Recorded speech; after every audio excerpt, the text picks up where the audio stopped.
अमृत भारत योजना के अंतर्गत प्रधानमंत्री नरेंद्र मोदी ने शहर के रेलवे स्टेशन का वर्चुअल शिलान्यास रविवार की सुबह किया। 18 करोड़ की लागत से रेलवे स्टेशन का पुनर्निर्माण किया जाएगा तथा यात्रियों की सुविधाओं के अनुसार निर्माण कार्य होगा। इस मौके पर रेलवे प्रशासन द्वारा आयोजित कार्यक्रम के अंतर्गत विभिन्न कलाकारों ने सांस्कृतिक प्रस्तुतियां दी। सांस्कृतिक प्रस्तुति देने वाले कलाकारों का मंच के द्वारा अभिनंदन किया गया। कार्यक्रम को संबोधित करते हुए विधायक विनेश महर्षि ने कहा कि केंद्र की मोदी सरकार ने रेल विकास की योजनाओं पर करोड़ों रुपए खर्च करके देश की 508 स्टेशनों का जीर्णोद्धार करवाया जा रहा है। उन्होंने कहा कि सांसद राहुल कसवा की सक्रियता के चलते जिले की रेलवे स्टेशनों पर करोड़ों रुपए खर्च किए जा रहे हैं। विधायक ने टीटी हेड ऑफिस को रतनगढ़ रखने की मंच से मांग की। उन्होंने कहा कि टीटी हेड ऑफिस के लिए इंफ्रास्ट्रक्चर बना हुआ है, यदि हेड ऑफिस को चूरू स्थानांतरण कर दिया गया तो ये करोड़ों के भवन नकारा साबित होंगे। कार्यक्रम को पूर्व प्रधान अर्जुन सिंह फ्रांसा, जिला परिषद सदस्य मालीराम सारस्वत, राजकुमार सिहाग ने भी संबोधित किया। आयोजित कार्यक्रम में हिम्मत सिंह मालासी, हनीफ खत्री, राकेश शर्मा, लालचंद प्रजापत, संतोष तालनिया, रामवतार बोबना, अमिता मुदगल मंचस्थ अतिथि थी। रेलवे के अधिकारियों ने इस मौके पर स्टेशन पर होने वाले विकास कार्यों पर प्रकाश डाला। इस अवसर पर शहर के व्यापारी, सामाजिक कार्यकर्ता एवं रेलवे प्रशासन के अधिकारी व कर्मचारी उपस्थित थे।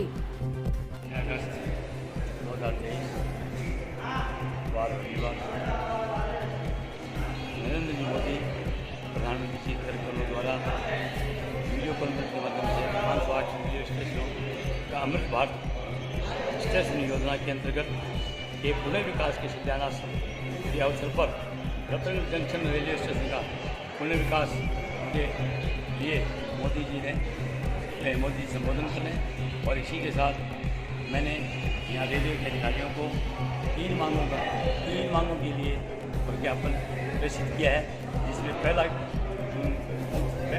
है अपने रतनगढ़ की रेलवे स्टेशन को वाटर सिस्टम प्रणाली पुनः संचालित करने बाबत। दूसरा है गाड़ी का विस्तार, चूरू से लुधियाना वाली पैसेंजर ट्रेनों पर विस्तार व नई गाड़ी बीकानेर से जयपुर नियमित गाड़ी चलाने मांग की है। और तीसरा है ये जो सरदार सर रेलवे पुरानी जो रेल लाइन जो कि अभी इसको हटा दी गई है और रेलवे की जगह खाली पड़ी है, उस पर किंकरों का जमावड़ा है जो इतना आम पब्लिक को इतना परेशान कर रहा है जिसकी कोई हद नहीं है। क्यों भयंकर मच्छर हो रहे हैं, इस भयंकर मच्छरों के कारण से लोगों को मलेरिया की चपेट में आ रहे हैं, बुखार। इसलिए रेलवे प्रशासन से मैंने मांग की है कि ये जो किंकर हैं इनकी कटाई कराई जाए, किंकरों की कटाई कराई जाए। साथ ही या रेलवे ऑपरेशन कराए या नगर पालिका को आदेश करके और ये किंकरों की सफाई करवाएं ताकि आमजन को इससे राहत मिल सके। इसी के साथ धन्यवाद। जय भारत, जय हिंद। तहसील के गांव पड़िहारा की राजकीय बालिका उच्च माध्यमिक स्कूल के नवनिर्मित भवन का लोकार्पण रविवार को हुआ। भामाशाह चैन रूप स्नेहलता बैद के आर्थिक सहयोग से बने इस भवन पर 1 करोड़ 60 लाख रुपए की लागत आई है। भवन के लोकार्पण समारोह को संबोधित करते हुए मुख्य अतिथि राजस्थान वक्फ बोर्ड के अध्यक्ष खानू खां बुधवाली ने कहा कि भामाशाहों के सहयोग से ही विकास के कार्य पूरे होते हैं। विधायक विनेश महर्षि ने कहा कि भवन पर करोड़ों रुपए खर्च करके अध्ययनरत बालिकाओं को भामाशाह ने जो सुविधा प्रदान की है वह अपने आप में मिसाल है।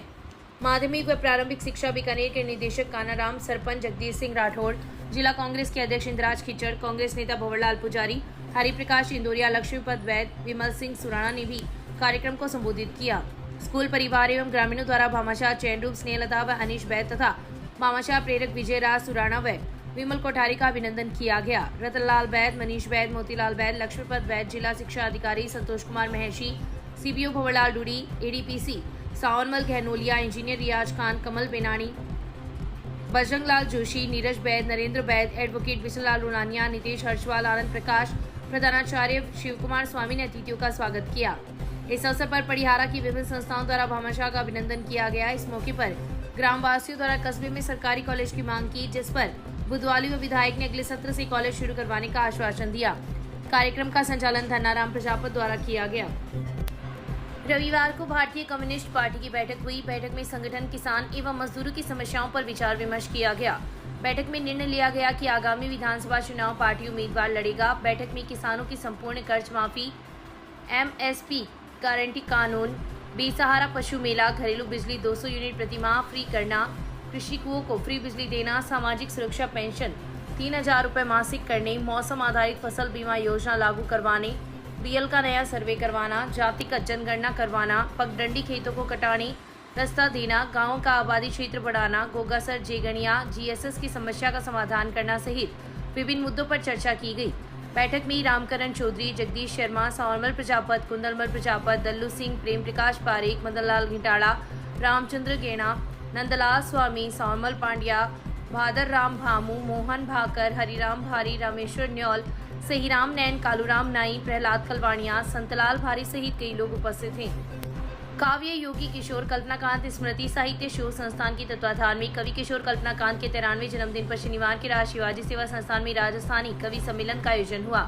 दीप प्रज्वलन से शुरू हुए कार्यक्रम की अध्यक्ष प्रोफेसर गजादान चारण ने वीर रस से ओतप्रोत रचना की प्रस्तुति दी। समारोह के मुख्य अतिथि भाजपा के जिला अध्यक्ष धर्मवीर पुजारी, विशिष्ट अतिथि रतनगढ़ नागरिक परिषद सूरत के अध्यक्ष उपकरण बैद, राजस्थान विधानसभा के सचिव ओम प्रकाश शर्मा, राजस्थान साहित्य अकादमी के सदस्य घनश्याम नाथ कछावा, उद्योगपति मनोज अग्रवाल, महावीर सेवा समिति के मुख्य ट्रस्टी विनोद डागा, सीबीआई मुंबई के एसपी सूरज मंडार, छापर पालिका अध्यक्ष श्रवण सैनी एवं दिनेश शर्मा थे। कार्यक्रम के स्वागत अध्यक्ष पूर्व मंत्री राजकुमार रेणवा ने किशोर कल्पनाकांत द्वारा की गई साहित्य सेवा का स्मरण करते हुए मायण भाषा की मान्यता के लिए उनके द्वारा जीवन पर्यंत किए गए संघर्ष को आगे बढ़ाने का आह्वान किया। संस्थान के अध्यक्ष वैद्य बालकृष्ण गोस्वामी ने राजस्थानी भाषा की विशिष्टताओं का परिचय दिया। कवि सम्मेलन के संयोजक विकास रेणवा व लिट्टू कल्पनाकांत ने अतिथियों को स्मृति चिन्ह भेंट कर उनका स्वागत किया। कोटा की कवि विष्णु विश्वास की सरस्वती वंदना से प्रारंभ हुए कवि सम्मेलन में गीतकार भागीरथ सिंह भाग्य, गीतकार मुकुट मणिराज की श्रृंगार रस से भरपूर रचनाओं पर श्रोता मंत्रमुग्ध हो गए। कवि केसरदेव मारवाड़ी की हास्य प्रस्तुतियों ने जहां खूब रंग जमाया, वहीं भीलवाड़ा की राजकुमार बादल की रचना मोगरा री सौरभ तथा मिडिल स्टंप क्यों तोड़ रही जैसी रचनाओं से श्रोताओं को आनंदित किया। कार्यक्रम में कवित्री सपना सोनी, कवि हरीश हिंदुस्तानी, अशोक सीधा व मनोचारण ने भी काव्य पाठ किया। संस्थान के सह सचिव अशोक वर्मा, शिवाजी सेवा संस्थान के अध्यक्ष किशोरी लाल बील, कन्हैयालाल मिश्र, संजय पुरोहित, सुभाष वर्मा, मनोज जोशी, श्याम सुंदर पारिक, मनीष श्रीनवा, राजेंद्र नोहाल, लालचंद मारोठिया, पाशा श्रवण सैनी, उमाशंकर धादीज, ओम प्रकाश सिमाड़, नीलमणि नोहाल, बनवारी लाल स्वामी, मनीराम पवार ने अतिथियों का अभिनंदन किया। कार्यक्रम का संचालन कुलदीप व्यास ने किया। पेड़ लगाओ पर्यावरण बचाओ की थीम पर राजदेसर पुलिस थाना परिसर में रविवार को पौधारोपण किया गया।